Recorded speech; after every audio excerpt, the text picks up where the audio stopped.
Good afternoon, everybody.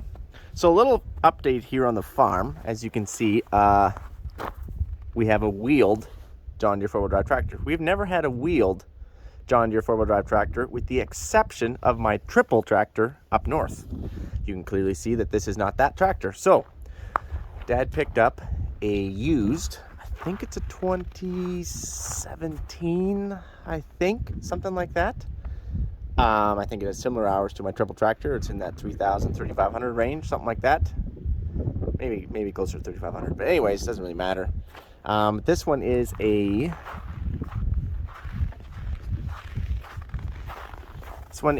90 570R. So this is still rocking the Cummins QSX engine.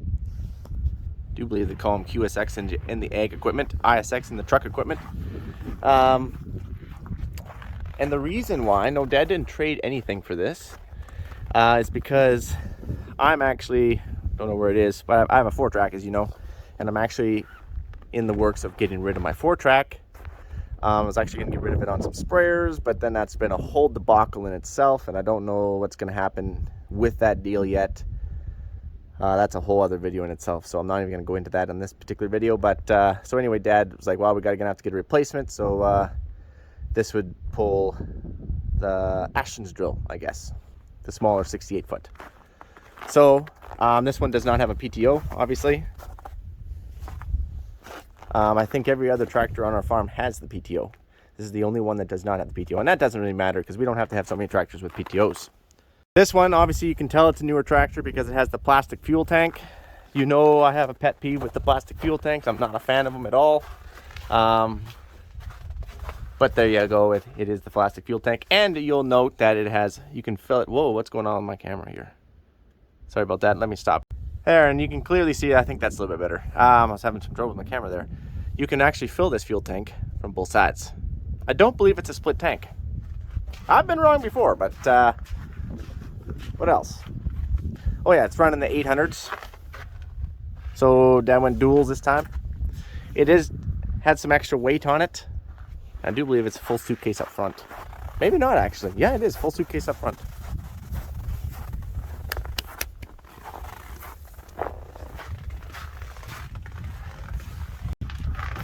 Oh yeah. This is my brother's semi. Just, I don't know why we're parking stuff. This tractor was just in the shop. We were just kind of going through it, doing a bit of an oil change, checking some stuff, so on and so forth, putting the wiring harness in it.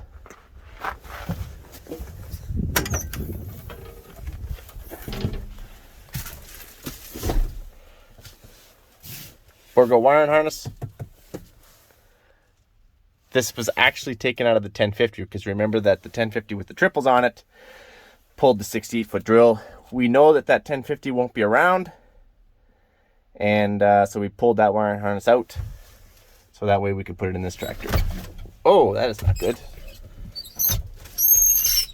That's a squeaky seat. That would drive me bonkers.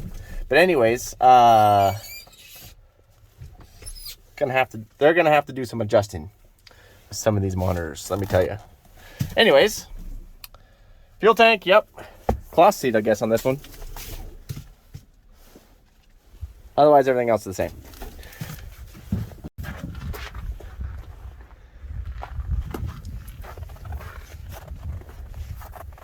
Cat 5. Gonna have to get the reducer pin because obviously we don't have anything Cat 5 on our farm. Twin pumps. Yeah, ready to go. Ready to pull an air drill, I guess. I got a couple questions. I kind of figured you guys would. Why would your dad opt for a 570R versus the 620? So that 570 means it's got 570 horsepower.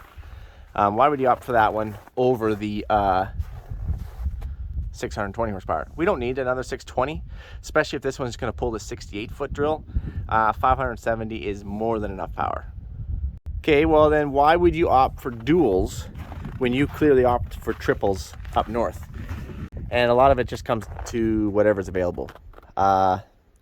I don't know if I would have necessarily have chosen triples. That just happened to be the deal that came around for me. This just happened to be the deal that came around for Dad. It makes sense, Mike, that you would buy one without a PTO. Yeah, like I said before prior, We do not have to have PTOs and everything that we use because we still use the 2-track, the John Deere 2-track on the grain cart, and we have many MFD tractors kicking around for the smaller grain carts. So then why would you get a used one with, you know, 3,500 hours on it or whatever's on this thing versus a new one? Because you could probably get 2 or 3 of these for the price of one new one. The new stuff has just gone ridiculous, and that's assuming that you can even get it now because everything's back ordered. Anything that the guys may have ordered and hoped that they had one for March has now been pushed to July. The guys that hopefully were supposed to get something in May and June are now pushed till fall. So yeah, that's just unfortunately the cards that everyone's been dealt. Okay, then I got a couple other questions. So you are getting rid of your 4-track, supposedly. That was pulling an 84-foot drill. That's true, that's correct. You're getting rid of the 1050. So this is gonna pull the 1050 drill. Yes, that's true, that's correct. All the other tractors are going to stay the same. That is correct. Then what is going to pull your 84-foot drill? Are you going to bring your triple tractor from up north down to pull it? No, I will not be doing that. The 1050 will get traded on another piece of equipment to pull my 84-foot drill. And I guess you guys are just going to have to hang tough to see what that's going to be. That's assuming that that deal still goes through. It's just been a disaster of a deal since day one. Nothing good has gone with that deal. It has come out of this deal so far. So we will see how this is all going to go. Saying that, now we have, like, obviously we still have 4 tracks. My brothers have 4-track tractors. We have a 2-track tractor, the 9560R John Deere. You know that I have a triple tractor. Now we have a dual tractor. So we pretty much got everything. So it'd be kind of fun to do some pullouts in the spring or in the summer, whenever we actually have time to do so, and kind of compare. Now these aren't LSW, so don't get them confused with LSW 800s, okay? So these are not meant to run with like 6 pounds pressure. They're not an IF tire. So I guess that'd be the one thing that we don't have is that. Saying that, I did look at putting 900 LSWs on my triple tractor because my triples are pretty much all wore out up north, and it was going to cost me a nice $55,000 extra over and above. And I was like, oh, okay, you know, triples are just fine. Triples work good.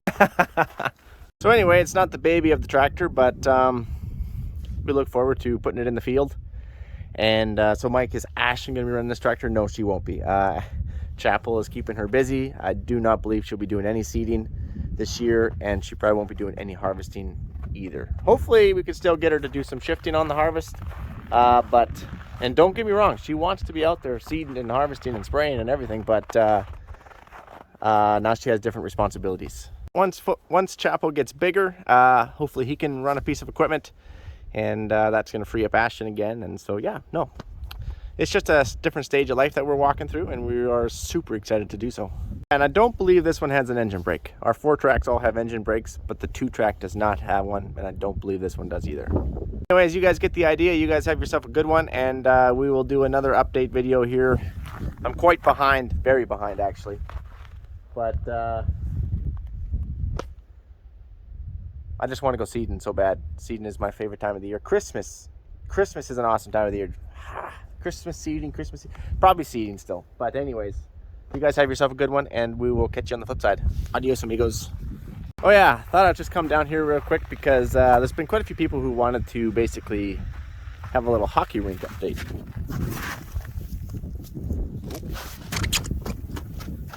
Someone's puck's gonna be frozen in the ice. So yes, we do have a hockey rink. What Canadian does not have a hockey rink? We opted to put lights up here. That light looks like it is blown off. Nets for straight pucks, so you can try to keep them inside your hockey. When I take a slap shot, I like to make sure that I completely miss and put it out into the corner somewhere. And then I gotta drop and do 20, because that's how it always used to be when I played hockey. If you miss the net, you gotta drop and get 20 push-ups. Obviously there's some snow in here, as you can clearly see. It hasn't been used in a little while. I think just no one's really had enough time, and I don't know why, but it's just kind of how it is. Let's go take a look at this. So this is real hockey puck board. Oh, there's a snowbank here. Okay. And we do have a hot flutter on a 3-point hitch. Dad has a little 4320 John Deere tractor, and we bring that thing in and it scrapes the ice and hot floods it. So that's pretty much it. There's nothing fancy about it. It's just a hockey rink. And then over here, so when you're playing, whether it be bosses versus the hired guys or whatever you want to do, you still got to get along good enough because you still got to sit beside each other. Everybody has their own door. This is the door for these guys. But you still got to, you got to sit together, so. Oh man. Anyways, I'll let you guys go. You have yourself a good one, and that's the hockey rink. Oh yeah, and obviously this opening here so we can get the tractor in and out so we can flood it. Okie dokie. Have a good one.